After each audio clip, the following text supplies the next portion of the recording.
right, everyone. Welcome to JCLive, your weekly source for JCL news and fun. I am your host, Mr. Kurt Ristroff, Publications Chair for the National Junior Classical League, an organization for middle and high school students in classical courses. Welcome to the show. We've got a good show for you tonight. We're going to hear from some officers. We're going to interview a Pokémon master, Rais Cambage, which is why we're playing some Pokémon music. Let me know if the music levels are too loud, too low. I can adjust things on my end. Just let me know. I'll be watching the chat. As always, if you've got questions for me or for the guests, you can go ahead and tag us in the chat at National Junior Classical League or at NJCL Social Media is the name of the channel. How's everybody doing? Hope you had a good Monday today. I think everybody's probably back in school now. I think, last week's show on Labor Day caught some people off guard. They were busy grilling and barbecuing, and they weren't able to hang out. So welcome to the new viewers, the first-time viewers. We're happy to have you. Welcome to JCLive. And tell your friends. So we're going to start off while people are joining in. We're going to begin with some... Turn the music up. Yes, I can do that. While people are filtering in, we're going to start with our normal housekeeping announcements. We're going to, let's see, I can turn it up there too. Yep, we topped 600 subscribers, so that was a good thing. Let's start with some announcements, some housekeeping stuff for while people are joining in. First things first, join JCL. I think most of the people in the audience are in JCL already, but tell your friends, tell everybody you know who's a middle or high school student in a classical course. So Latin or ancient Greek or some classical humanities courses, a classical mythologies course counts, things like that. You can be a homeschooled student, you can be at a big school that has Latin or Greek. There are lots of options. So if you've got any questions about how to join JCL, you should check out the link in the description, which takes you to the Join JCL page and can get you in touch with all the right people. Here's our map of chapters. If you see a chapter in your state, go ahead and join it. If you don't see a chapter in your state, start one. That's easy too. We'll be with you every step of the way. Next thing, you can subscribe to The Torch US, which is our quarterly magazine. The most recent issue of The Torch US, there's a link in the description. You can check it out. It covers the national convention that was back in July. At the end of July, it was a virtual convention. It was a ton of fun. Check out our national magazine and go ahead and subscribe. We're writing a book about JCL. So for those of you who have been in JCL for a while or know someone who was in JCL or know an alum or somebody like that, let them know that we're collecting favorite memories from JCL, from the time of the organization's inception in the 30s all the way to now. If you or somebody you know has a JCL story to tell us. You can register for the National Classical Etymology exam. You should go ahead and register by October 27th. That's one of the 3 online exams that we put on with as part of the National Junior Classical League's digital outreach. Do you have to be a JCL member to take the test? No, but you get a discount, so why wouldn't you? You'll notice that's a theme throughout many of these announcements. You don't have to be a JCL member, but if you are, you get a discount, you can do more of our programming, you can hang out more with these fun, wonderful people on YouTube, and you can attend our events. Okay, last little announcement here. There's a for those of you who are interested in playing Kurtamen being a classics-themed quiz bowl, basically, if you're looking to break into the national scene or your state scene with Kurtamen, but you don't have a Kurtamen machine, that's a good place to start, is getting a Kurtamen machine. It's a quiz wizard machine that will help with teams and buzzing in and everything like that. If you're interested, tell your teacher or your parent, if you're homeschooled, to go ahead and apply for this Kurtamen machine giveaway that we do every year to try and get more folks interested in Kurtamen. And you can email Miss Jenny Luongo, who is the Kurtamen chair, at the address down there if you've got any questions. And of course, there's a link in the description. Last slide on my announcement slides is general stream rules. I see everybody's in the chat. We've got some people already commenting. Of course, if you have a question, you can tag me at NJCL social media or at National Junior Classical League. Go ahead and do that. We want to make this show interactive, so especially when we bring on the officers and our guest, who this week is an officer, go ahead and ask us questions, and we'll do our best to respond. We've got some subscriber goals to talk about. So we topped 600 subscribers. If we get to 1,000, we're going to do a merchandise raffle. If we get to 2,000, we'll do an officer karaoke stream. That'll be a lot of fun. And if we get to 5,000, that's our stretch goal, then we're going to do an NJCL officers versus NJCL committee. That's the other adults and me who run the organization from the grown-up side of things. We'll play the student officers in like Smash Bros or something and probably get destroyed. It'd be a good time. So tell all your friends, tell folks who are in your state, who are in your Latin class, tell them about this. Tell them to check it out. Maybe consider subscribing. We've got a cool subscribe notification all set up in a nice little alert box. So the more subscribers, the better. Can't wait to meet some new friends. So what we're going to do now is bring on our 2 officers for officer reports. So we've got 2 officer reports every week, and this week those are from Nolan Heinrich, the communications coordinator, and Annie Klass, who is the NJCL parliamentarian. So Nolan and Annie, can you hear me? Yep. Yes, ma'am. Welcome to the show. Here we go. Hi. So how's it going? So good. So good, Mr. Rishbaum. Glad to hear it. You had a good Monday? Yes, very good Monday. What was the best part? I got to read some of the Metamorphoses in my capstone today, which is fun. This show was the best part of your Monday. Oh, right. This show, Mr. Rishbaum, you are 100% correct. It was the best part of my Monday. How about you, Nolan? The last Monday of school for me, so that was exciting. You're on an interesting school calendar, huh? Yes. Okay.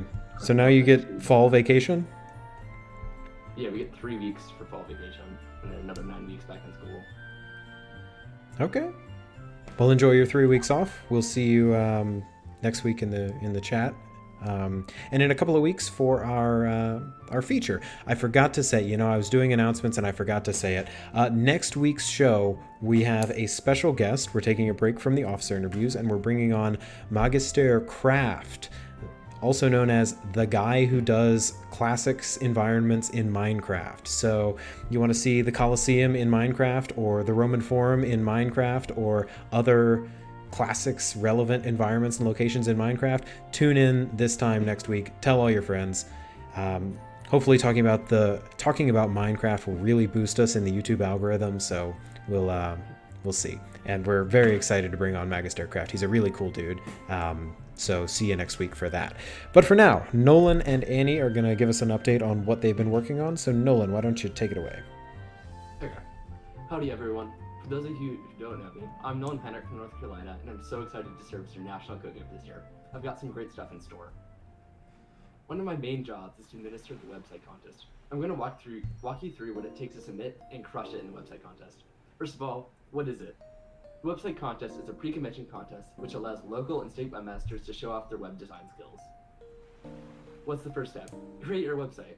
This may seem like a daunting task to new webmasters, but breaking up what needs to be done can take a lot of the stress off. My advice to everyone starting out is to start out with a basic outline and gradually add more details.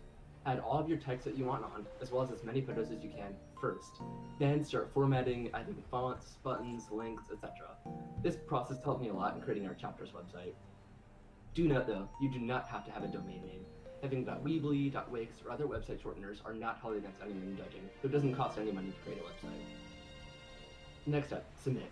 To find the contest, go to the NJCL website under Students and then Non-Convention Contests. You'll find a link to the website contest. Once the website contest is active, there will be 2 Google Forms listed, one for first-time submissions and the other for returning submissions. On your first submission, submit in the first-time submissions form. This will be the only time that you use this, unless you're submitting multiple websites. This is so that we have your website in the system, and we will be able to give your awesome website a score and an award. The other form is submit for currency points. Every month, webmasters have the chance to get an extra 5 points for their score. In order to get these, webmasters must indicate what changes were made within the month. The deadline for each month is on the first day of the following month beginning. For example, the deadline for September currency points is October 1st. Keeping up your website is important, so be sure to get those extra points. My plan for this year is to reach out to every entrant and provide feedback on what they can improve to get a higher score. Constructive criticism drives webmasters to be the best they can be, and that's what I'm here for. Be sure to be on the lookout for when the website contest is up. Now go get started on your website. If you have any questions, don't hesitate to reach out to me at commcoordinator@njcl.org. That's COMM coordinator@njcl.org. I look forward to talking to all of y'all. Thanks very much, Nolan. And for those of you who are interested in the website contest, we'll be giving you monthly reminders about the currency points bit. That's one of the things that we're doing with this show is every time there's some deadline like photo of the month or club of the month or website of the month or social media website currency or social media currency, we'll remind you here. So tune in. Thanks, Nolan. Annie, how's it going? What have you got for us?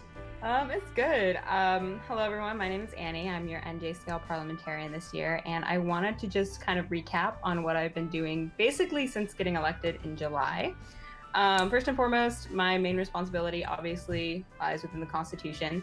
So, like I said in my campaign, we're doing some major changes to the Constitution this year, and I can't say too much about that, but I do want to say that I've been working on 4 major articles, which is name, object, members, and parliamentary authority.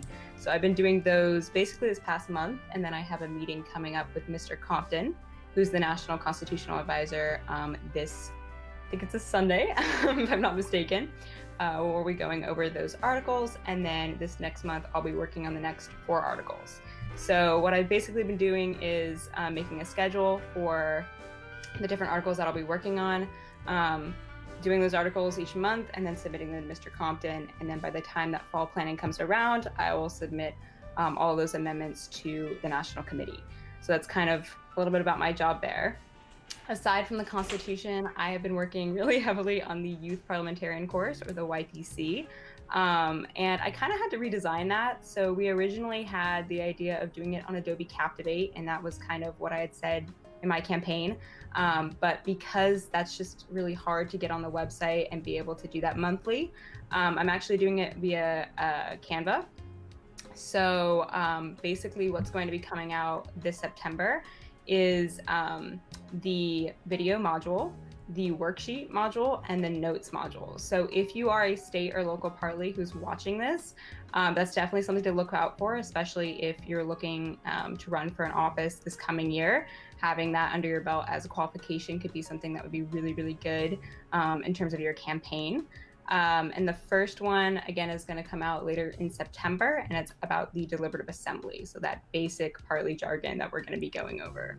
The next thing I've been working on is a little bit of graphic design for the social media account, namely our Instagram, and that's in the officer introduction posts. I kind of coordinated the officer introduction posts and the BuzzFeed quiz.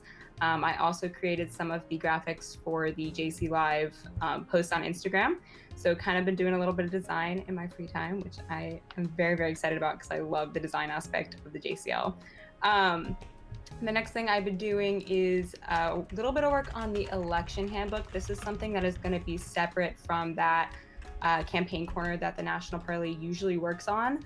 And I can't say everything about it, but it's kind of a new guide that is going to really encapsulate everything that everyone needs to know about running for office and about reading through our Constitution. So I've been working on the design of that a little bit via Adobe InDesign, and I'm excited to make more announcements about that in the future. And then the next thing that I've been doing, something that I want to kind of announce to local and state parties again, is working with the National Association of Parliamentarians to get the credentials to be a registered party. So since getting elected, I've taken 3 out of the 5 parts of that exam. So if you are a state or local party who's interested in learning a little bit more about parliamentary procedure and kind of getting in depth into Robert's Rules of Order, definitely check out the National Association of Parliamentarians. They have really, really good mini courses that don't take a ton of hours, all the way up to courses that are 6 months long, all the way up to different credentials that you can get to actually become a professional parliamentarian, as in like a consultant for different organizations. So that's kind of what I'm building towards personally. And then I did just want to touch, just as Nolan said, about the website contest. We do have a Constitution contest coming out, and the sooner that you start working on that, the better your Constitution is going to be. And obviously, if you have any questions about that specific contest, or really anything that I said here, you can always contact me at parliamentarian@njcl.org. That's pretty much it for me. Well, you answered one of the two questions that I had for you, which was how can people get in touch with you? So thanks for saying your email address. My other question for you, Annie, is after you take all 5 parts of that exam, do you have to fight the final boss? And is the final boss Robert?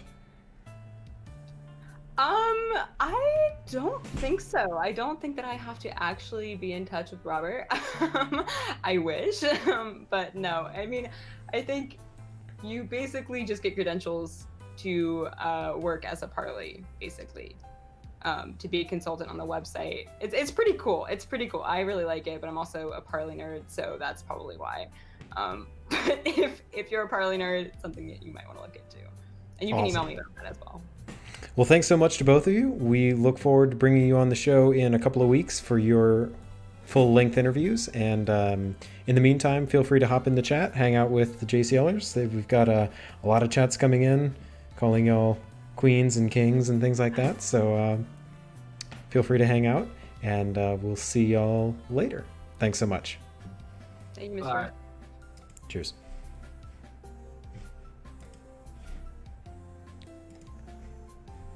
All right, now it is time for our feature presentation featuring Rais Cambage, NJCL's first Vice President. Please welcome him to the show.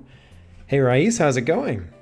Great, how are you, Mr. Ristroff? I'm doing great. I had a very good Monday, and I'm happy to be here on the show. How about you? What was your Monday like?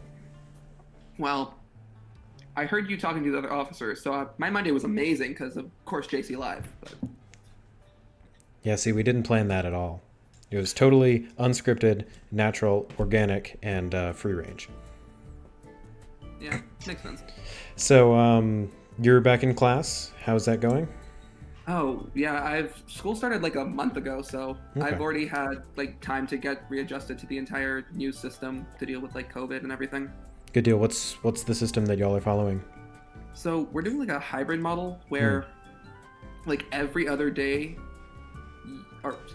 first off, they break my school into like 2 color days, and then every other day every other day there's a color day of the opposite color, and then you go on those days, and then the other days you're online. Gotcha. Okay. Well, we've got a lot of things to talk about, and we've only got 45 minutes to do it. So let's start. We've promised the people Pokemon. There's been a lot of Pokemon themed posts today. The thumbnail was Pokemon themed. See, Rais, all the officers send the National Committee introductory letters at the beginning of their terms introducing themselves. And Rais has a bazillion interests. His said, I'm quoting here, outside of the JCL, I am an actor, a theater technician, avid cook/baker, a runner, and the co-founder/co-president of my school's esports team. So we can get to any of those, but we're going to start with esports. Because, of course, I emailed him back and I said, okay, what esports do you play? And you responded, Pokemon, Smash, and Minecraft. So let's talk about Pokemon, because that's the one that I've got the most ability to ask you questions about. How's the Pokemon scene these days? Okay. So I got into Pokemon at a really young age, so I've kind of seen the highs and lows. So recently there was a controversy with Pokemon because every game they have the national dex, which is every single Pokemon. Yeah. That's available in the game. So this latest game, Sword and Shield, they didn't have the national dex, and a lot of fans got really mad at that. So other than that entire controversy, I found the game to be pretty fun, but I find the older Pokemon games to just be the cream of the crop. Yeah, me too. And that's not just because I am an ancient person and I grew up playing those games. So there was no national dex, because usually like I played, I think through 4th generation, right? And at some point you got that as an unlock, right? You could switch either from the regional decks to the national decks, and it was just one of those unlockables, I think, after you beat the champion or something. They don't have that in Sword and Shield? No, not at all. But they are adding, like, so with their, like, DLC packs, they're adding Pokemon, like 200 new Pokemon, or not, I shouldn't say new, 200 Pokemon that would have been on the national decks. Mm-hmm. So hopefully they'll get, like, every Pokemon, but... Wait, so right now you can't get all the... I mean, you can't even trade? Like, what happens if you trade for a Pokemon that's not in the decks? So let's say I trade for, like, a Pikachu. I mean, Pikachu's obviously in this game, but Yeah. let's say it doesn't have Pikachu registered. It actually, like, won't let you trade into the game at all, even if you have it from, like, the last generation game. Oh, that's weird. Huh. No, I hadn't heard about that. Jeez. And what platform is this for? Nintendo Switch. It's for the Switch. Okay. And it's the first set of Pokemon games for the Switch, is that right? Yeah, so I think there was the argument that since it's like the first kind of 3D Pokemon game, Mm-hmm. like an open world 3D game. So there was the argument that, it's fine that they're not adding every Pokemon because they need time to, like, develop the models for all the 3D Pokemon. Okay, that's true. There are a lot of them now. How many Pokemon are there these days? 801, I think. Okay. When I stopped playing a lot, it was at 495, I think, was at the end of 4th gen, so there's a lot that I don't know. Also, there are 2 new types now. When I say new, I know they're not new anymore, but there's Fairy and there's... isn't there another one? Well, so, like, originally there were 18 types, then Mhm. Gen 2 brought Steel, Yeah. but then, like, Gen 6, I think, brought Fairy. So Fairy's, like, the newest type right now. Yeah, okay. I thought there were 2 new ones, but it's, they added Dark and Steel in 2nd gen, and that was great, except for Magnemite. And then they added Fairy, and Fairy it's the balancing type, right? So it's super effective against Dragon, but it's weak to Steel, and it's got some other interactions, right? It's weak to Steel and Poison, which are Pokemon types that don't really have advantages associated with them. Okay. We're getting a couple of questions. Tyler Heist asks, which generation of Pokemon is Raees' favorite? Okay, so I don't know if you mean generation, like, with the games, but I'll answer both questions I'm thinking. So my favorite generation is Gen 2, and my favorite games from a generation are Gen 4. So, like, Gen 4 has Diamond and Pearl, but their remakes are Heart Gold and Soul Silver, which are technically Gen 2 games. Yeah. So that generation's, like, the best. But you really like Johto. Oh, yeah. Johto's the best. Me too. I think it's pretty well regarded that the Gold, Silver, Crystal, and then Heart Gold, Soul Silver, particularly Gold, Silver, Crystal, were just the best video game sequels to come out, because at the end of the game, you get to play the entire first game again, and it was all just a trick of data compression that apparently towards the end of the game development, they figured out a way to compress the entire original map into the game, and so they added it as a bonus feature. This was before DLC, so they just made it a feature of the game as a reward for fans, and it was great.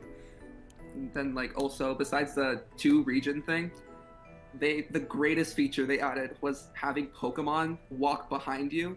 Oh yeah. Oh, Well, they had that in Yellow. Yeah, but it was only Pikachu. Yeah. So I haven't gotten to Heart Gold and Soul Silver. What happens if you have, like, Groudon or some enormous, Wailord or some gigantic Pokemon walking behind you? So I had a Steelix in my run, and it's literally the size of, like, a Pikachu. The scaling size is really weird. So, like, a small Pokemon, like, I don't know, a Magnemite, will be as big as Groudon. Okay. Well, I'm seeing some comments in the chat that we should maybe get back to a little bit more JCL-oriented stuff. But we can always come back to Pokemon. We can always come back to Smash Bros. And things like that. Let's talk about publicity, because you're the first vice president. First VP is in charge of publicity, among other things. How do you see publicity playing out this year with COVID? Getting into the hard-hitting journalism of JCLive. So, I feel that since a lot of clubs can't really publicize in the way they used to through like sponsoring with schools or creating events, which I think are honestly our best form of publicity, we need to focus a lot of our attention to like social media, websites, other digital events like live streams. And then also, I think that we can't like limit our conventions due to COVID. We have to somehow find a nice transition to the online atmosphere so that we can constantly have that publicity.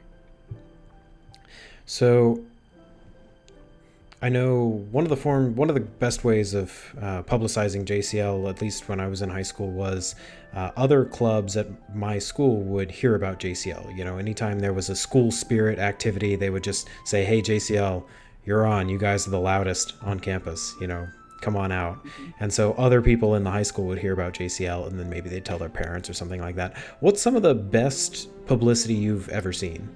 You've probably seen a lot by now. So, other than the entire state motto idea that often like gets that, it almost is a guaranteed way to get into the news, and it shows that like adults, that the like classics are alive and well.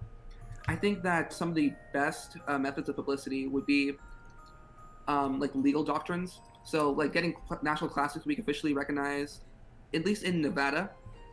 Mm-hmm. When we had Classics Week officially recognized for the first time, we got on the 3 o'clock news, which was quite a nice publicity boost because we got a couple chapters from that. Why don't you tell us about that process? How did you get National Classics Week recognized? So I was not actually the first to get National Classics Week recognized. That was actually my sister, who was on the Nevada State Board before me. But basically, what she did is she wrote a proclamation request letter to not only the governor of Nevada, but also the mayor of Las Vegas. Mm-hmm. And in the north, she had one of her friends write a proclamation to the mayor of Reno so that we could get basically asking them to have National Classic Week officially recognized. So she had to do that like 4 or 5 months in advance because mm-hmm. These things take a long time and like it'll take a long time to get passed. So basically just through doing the initiative, like all she really had to do was request this proclamation. And I'm guessing it was seen by the governor and the mayor. It was thought out a little bit, but they ultimately found it to be a completely fine request. So National Classics Week was recognized for the first time in 2015, I think, in Nevada. Okay. So this is something that local first VPs can help with too. It's not just something where if I'm a local JCLer and I don't hold an office, or if I'm a local first VP, I just think, oh, well, that's the first VP's job is to try and get these proclamations. Like I can write to my mayor, I can write to my city councilor, things like that to help raise awareness. And it's not just all on the shoulders of the state first VP. Yeah. And also you can actually, even if you're like only a school representative, you can ask your like principal or your headmaster to recognize Classics Week in your school. That is like another way to kind of get JCL publicity rolling. Okay. National Classics Week, for those of you who don't know, is something that the National Junior Classical League puts on every year around Rome's birthday, which is April 21st, 753 BC. We've got all sorts of events and service projects and fun things lined up that the national officers put together. They put together a nice packet with all these themes and everything, and they start publicizing that in the spring. It's a really good time for folks to get together and publicize the ancient civilizations around, particularly Greece and Rome. And I don't know, I think a lot of good events come from that. You know, you always see pictures of people doing Rome birthday parties, and they've got nice cakes, and then they go toga bowling afterwards or something like that. And when you go toga bowling, there are people in the other lanes next to you who are wondering why are those people in togas, and then you can talk to them and publicize JCL, and it's a great outreach thing. Hopefully this year, in time for mid-April, we'll be able to be back to doing some in-person events like that. And I'm sure the officers are going to plan both for in-person and for semi-digital or fully digital National Classics Week. Is that on the docket? Yeah, we're definitely planning virtual events in case of coronavirus, like canceling or really just continuing. Yeah, we'll see. We'll see how that trajectory goes. Let's see. So let's talk a little bit more about you, and then we're going to talk about state mottos some. So that was publicity, but I didn't ask you at the beginning of the show. Tell us a little bit about your JCL journey, how you got into JCL, how you got to where you are, things like that. Okay. So my JCL experience really started before I ever took a Latin class. Because, as I mentioned earlier, my sister was on the Nevada State JCL board. And basically, when I was, I think, in 5th grade, she came home from her, like, first out-of-town, what I deemed as, like, just a Latin nerd convention or whatever. And she was telling me how she won these awards, how she played in this quiz bowl thingy, how she met a bunch of great people, and how it was, like, the best weekend she may have ever had. And I was like, that sounds awesome. So she graduated when I was going into freshman year. Mm-hmm. So in 8th grade, I took Latin 1, and I had this really cool teacher. Shout out to you, Dr. Garvey, if you're watching. And basically, he not only instilled the love of the language for me, but seeing how he interacted with other JCLers made me just want to join it, like, even more. So my first convention, my first JCL convention wasn't actually in Nevada. It was in Southern California at this event called Scram, which I think is Southern California Regional Amici Madness. So when I went to Scram, I was nervous. I was like, being like, oh my god, I don't know what this thing is. I don't really know that much Latin. I don't really know these people. But I think having my friends with me and playing in Kurtamen really, like, boosted my ego, I guess. And I really came to love not only JCL events, but the entire community. So then in freshman year, I applied for Nevada State Board, and I managed to become the first vice president of Nevada, which I think was a great honor. So through working on the Nevada JCL board, I, like, learned to come into my own identity as a JCLer. I went to conventions in Nevada, California, Arizona, and of course the national conventions since, I think, Troy. And that's kind of how that kind of just led up to today, where I'm continuing to do my first VP duties, just on a kind of bigger scale. That's awesome. That's a great story. Was your sister in JCL whenever we had nationals in Vegas? Back in 2013? She was, but what's very interesting is my parents didn't want her staying in like a UNLV dorm, because I'm pretty sure that's where the Vegas JCL convention was. Yep. So she actually didn't attend the one JCL convention, or the one national convention in her own state. Oh, it was a blast. We'll have it back there, I'm sure, sometime. So national convention travels around. It's at a different college campus every summer. We go back to some campuses over and over and over again, but we're always going to new places too. So I'm sure it'll be back at UNLV one of these years. UNLV was the first time I had been to Nevada, and that was another thing that I wanted to talk to you about, which is the concept of xeriscaping. So this is some trivia for you guys in the chat. Xeriscaping is the landscaping technique where you don't try to make something that's a desert be not a desert. So at UNLV, for example, the campus is very good about this, to reduce water consumption and things like that. They use a lot of rocks and dirt and large rocks and small rocks and gravel gardens and things like that. And they use a lot of native plants, so a lot of indigenous cacti and things that are these really water-loving trees. But the problem is not everything that's a cactus looks like a cactus. And so any of the trees or some of the rocks or some of the flowers, anything that you touched on the xeriscaped landscape on UNLV's campus could and would sting you. So I later learned the term xeriscaping, and apparently that's very popular in Nevada.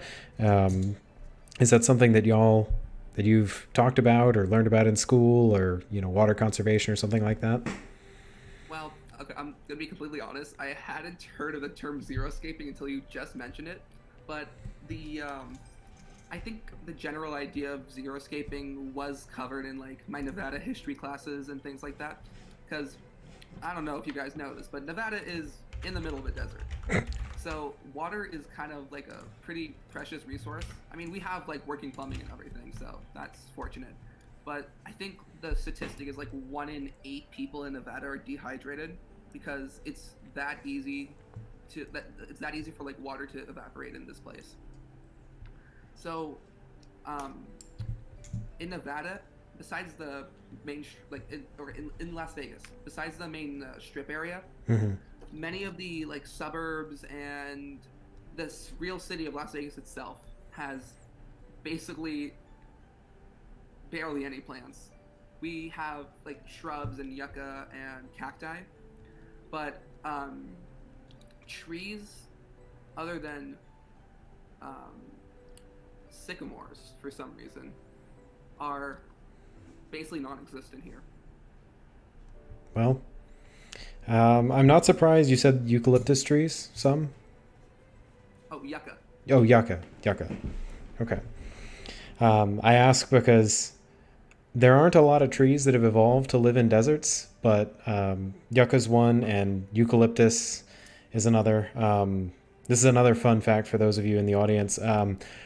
In Australia, Australia is it's an island, and the middle of it is Mars, right? It's all desert. Nothing can live there really, but some things still manage to.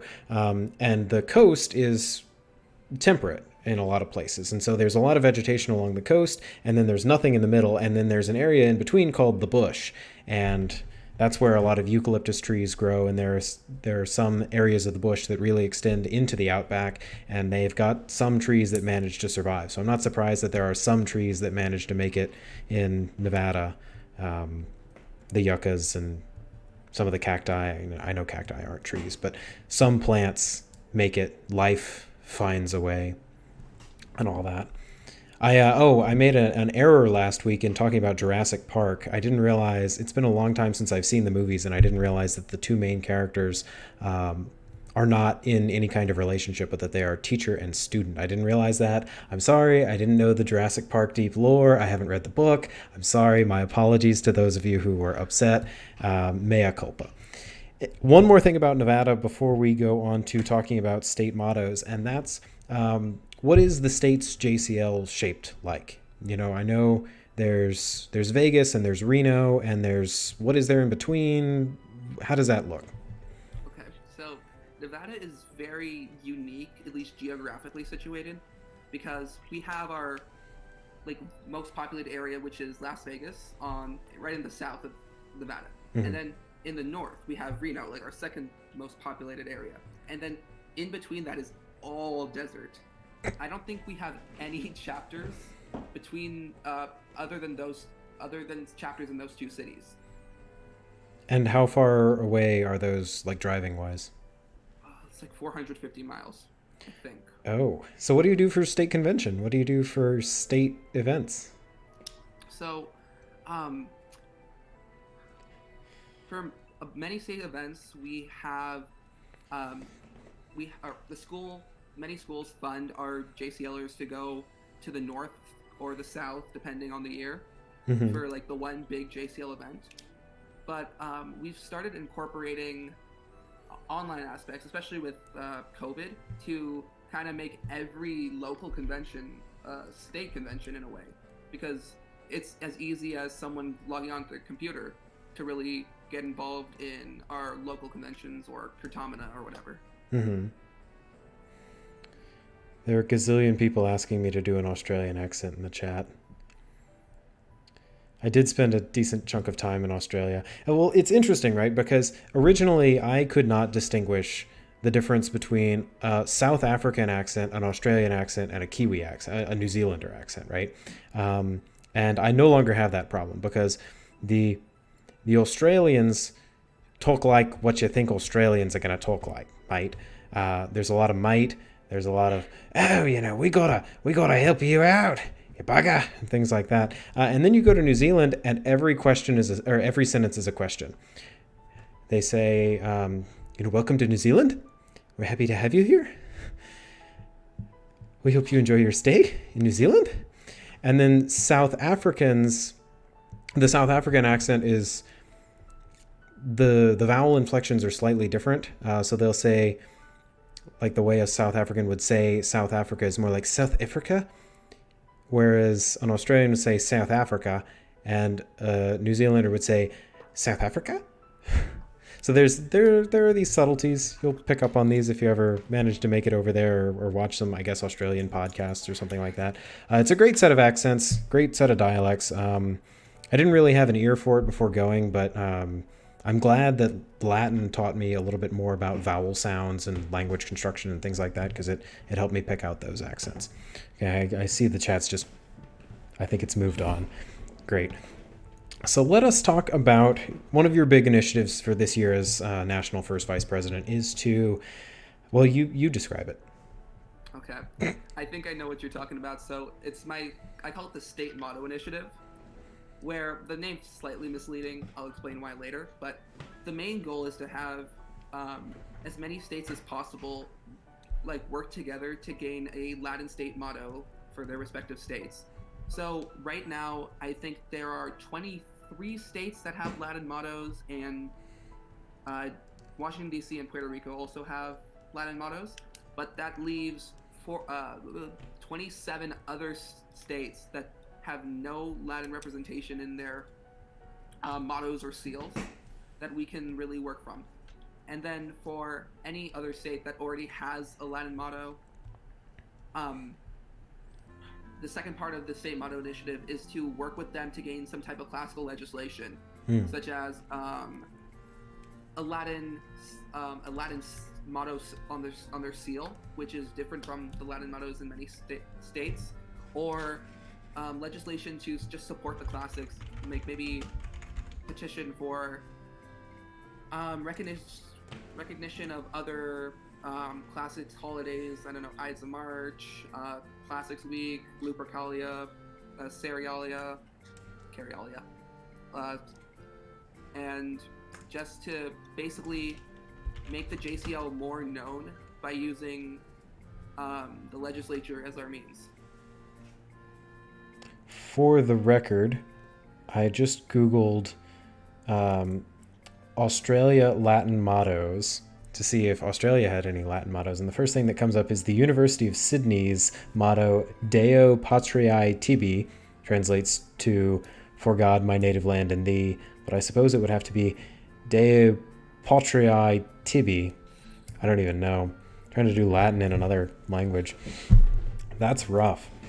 Well, this is a great project. I really like the idea. I like the fact that states that already have a Latin motto aren't left out, and they've got other initiatives to work on.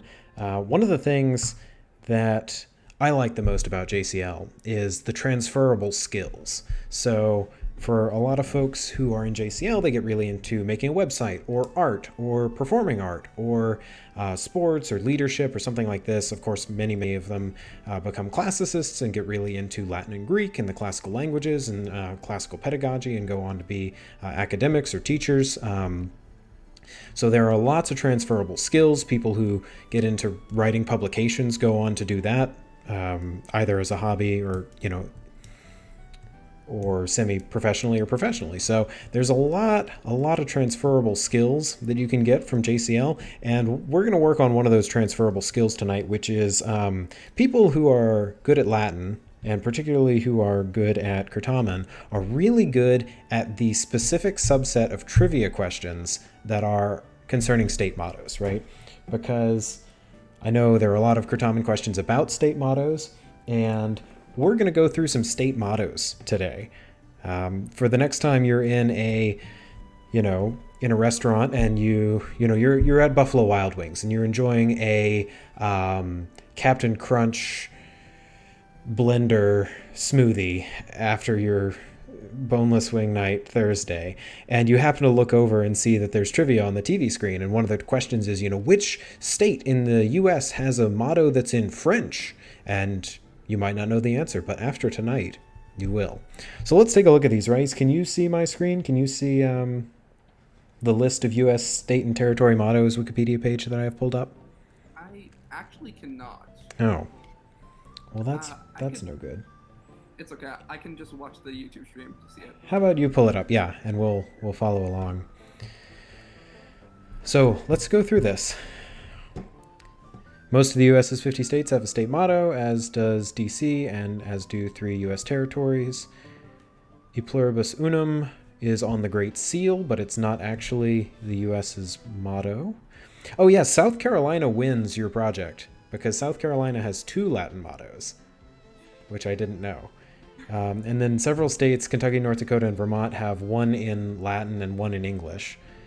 And then everybody else has 1 motto except for Guam and the Northern Mariana Islands, which don't have mottos. Great. Oh, and then Puerto Rico's is in Spanish. Okay, so let's go through some of these. And enjoying a Captain Crunch blender, which was a limited time offer. It was like a ice cream smoothie thing that you could buy at Buffalo Wild Wings for a while. I never quite got up the courage to try one. Okay, so here we are at the top of the list, alphabetically, with Alabama. Audemus jura nostra defendere. We dare defend our rights. So in the chat, y'all can vote for your favorite state motto. Here they are, and here are their English translations. Alaska doesn't have... we can work on the Alaska JCL, getting them a Latin motto. So what happens, let's take Alaska. Let's say I'm an Alaskan JCLer, and my state has a motto. It's got North to the Future. Is one of the goals of this project to try and get people to change the state's motto or adopt the Latin version of it, or what? Okay, well, as you can see, many states have the translations of their mottos right next to them. Mm-hmm. So while it's not necessary for the Latin motto to be exactly the same as the English motto, just in Latin, I think that we should maybe push for that so that it ties into the state's identity more and makes it more well known to locals residents of that state. Okay. Now, that's ambitious. We'll see how it works out. Because some, like Louisiana, we'll get to them later, but they're the only state motto I know off the top of my head other than Sic Semper Tyrannis for Virginia, but they're Union, Justice, Confidence, and it's in English, and it's on our flag, and it's on our seal, and everything else. I don't know if they're going to be super willing to change it, but they may want to, or they may be open to doing some kind of proclamation to say, okay, well, we have an English motto. It's been our English motto since 18 whatever, and here is its official Latin counterpart as our motto part 2. Is that what you had in mind?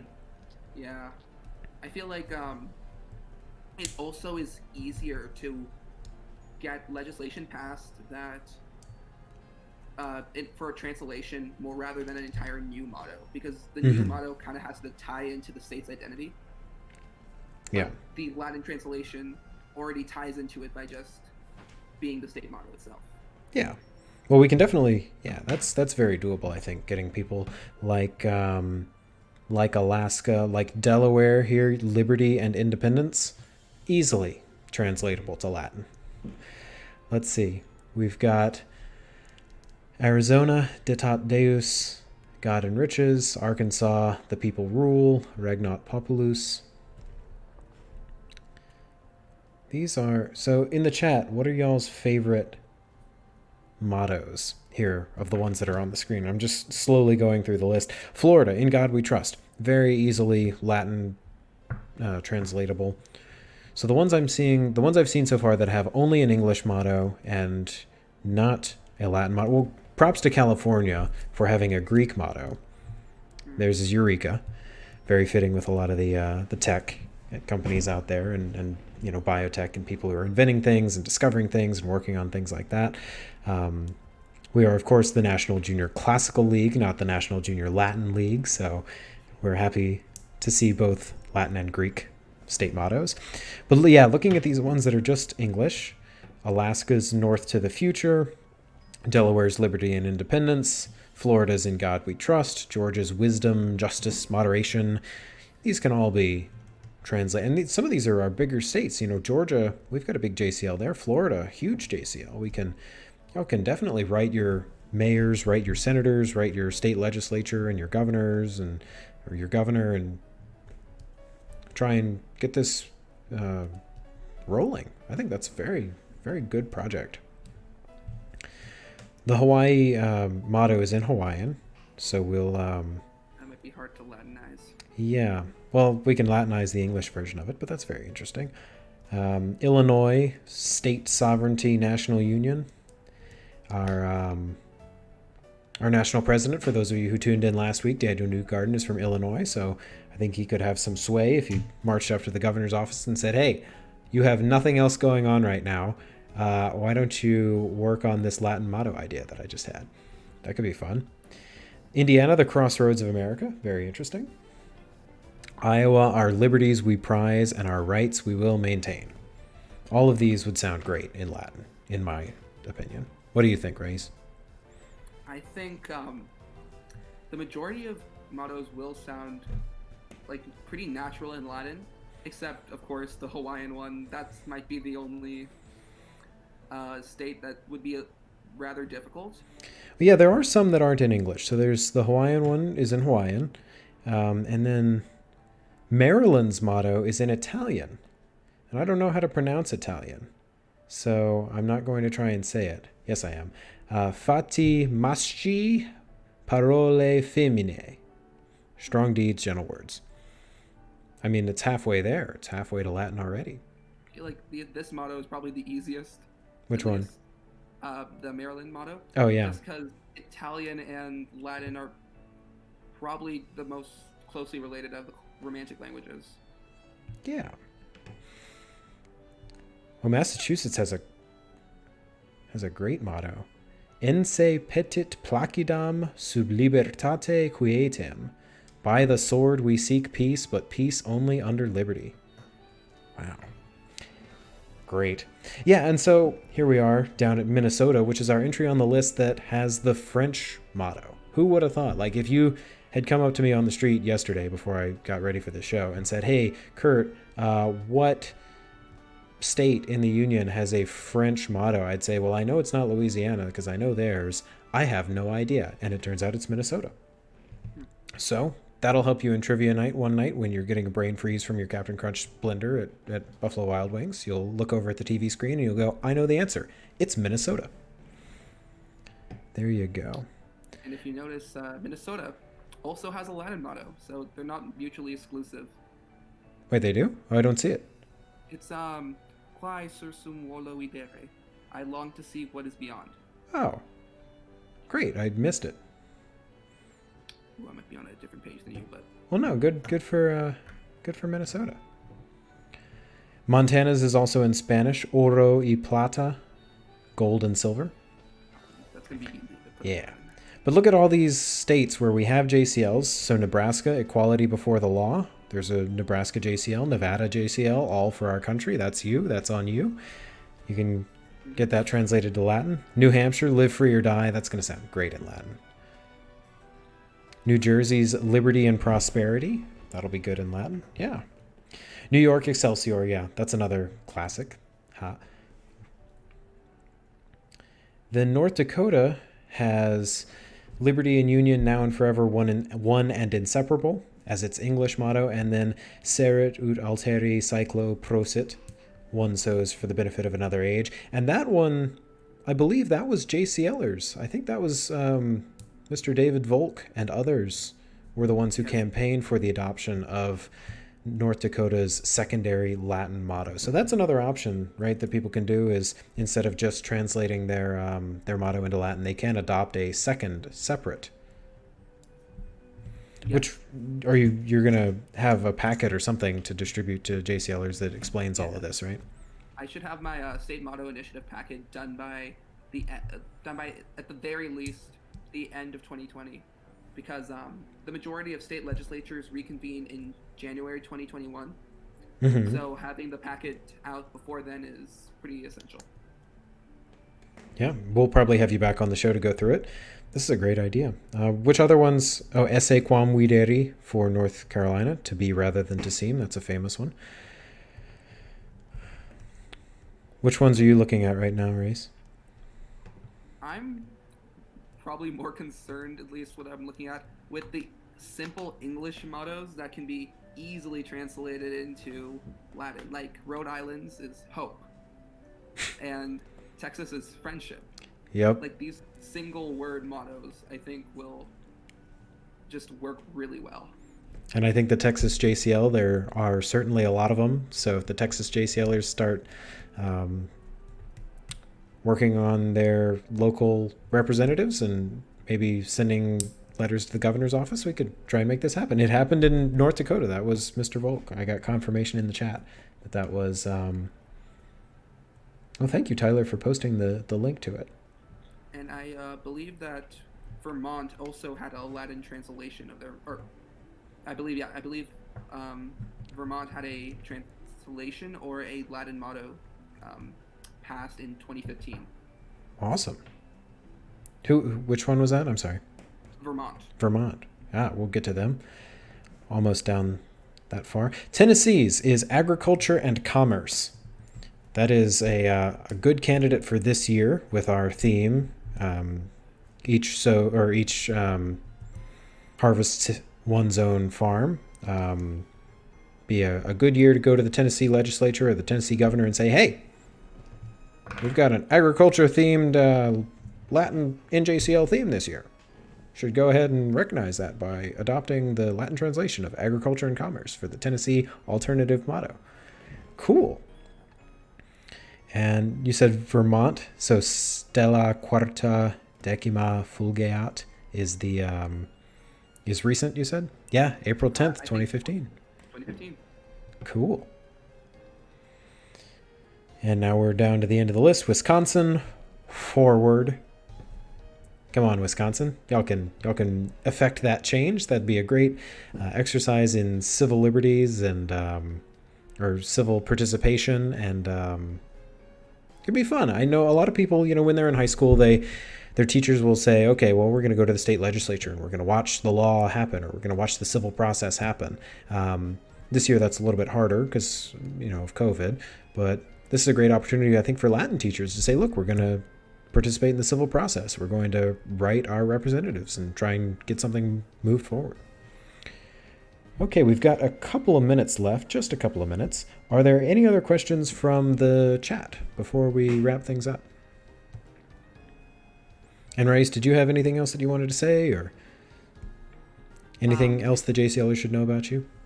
If anyone is interested in a Latin motto this year or has experience with a Latin motto, feel free to email me at vp1@njcl.org.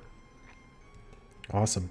Yeah, I know the thumbnail for this video was a little bit confusing. It was a VIP joke because he's a very important person. But he's the V1P because he's the first VP. It wasn't a typo. It was intentional. It was funny, darn it. Oh, Eric Ting asks, who's your main in Smash? Ooh, okay. And Tyler asks, who's your favorite Pokemon? Those could be the same question, or they could have the same answer. Yeah, but they're not.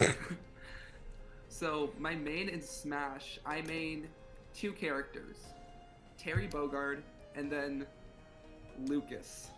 And a lot of people find Lucas to be a very annoying character. but it's really fun. And then No my comment. favorite Pokemon. Honestly, this really changes on like a monthly basis because I mainly think about like the Gen 1 Pokemon because I feel like they had just the best designs overall. Mm-hmm. And then I remember like watching the Pokemon cartoon, and then like certain episodes stuck out to me. But I think my favorite Pokemon right now is Squirtle. Okay. Well, I'm glad we got to that. I'm glad we got to those questions. This is, again, the hard-hitting journalism that we have here at JCLive. Let's see. Raees's favorite Pokemon. Oh, and Ava McCormick says, has Raees seen the Build-A-Bear Pokemon plushies? So you could get a Build-A-Bear Squirtle if you're interested. Ooh, I've only seen the Pikachu and Eevee ones. Well, I just made that up. I'm guessing that if there's Build-A-Bear for Pokemon that you can do things like Squirtle, but I don't know. Okay, one last question. Raees, do you play Kurtamen? And if so, what's your specialty? Okay. I play Kurtamen, and in Nevada, I'd say I'm pretty good. But anywhere else, or honestly, no, I think I'm pretty good at Kurtamen. But on the national level, I am like horrible. I'm lucky to answer like one question. But my specialty is myth and history. Cool. And after this year, I'm sure it's also going to be state Latin mottos. That's our show, everybody. Thanks so much. Thanks, Raees, for coming on. We'll see you next week for Magister Craft and Classics in Minecraft. If you have any questions for Raees, feel free to email him at vp1@njcl.org. We've got a feedback form for this show in the description. If you have ideas for future shows, we've got another form for that. Feel free to give us feedback. Feel free to give us show ideas. Until next time, don't forget to JC subscribe, and ring the bell. We'll see you all in the next one. Cheers.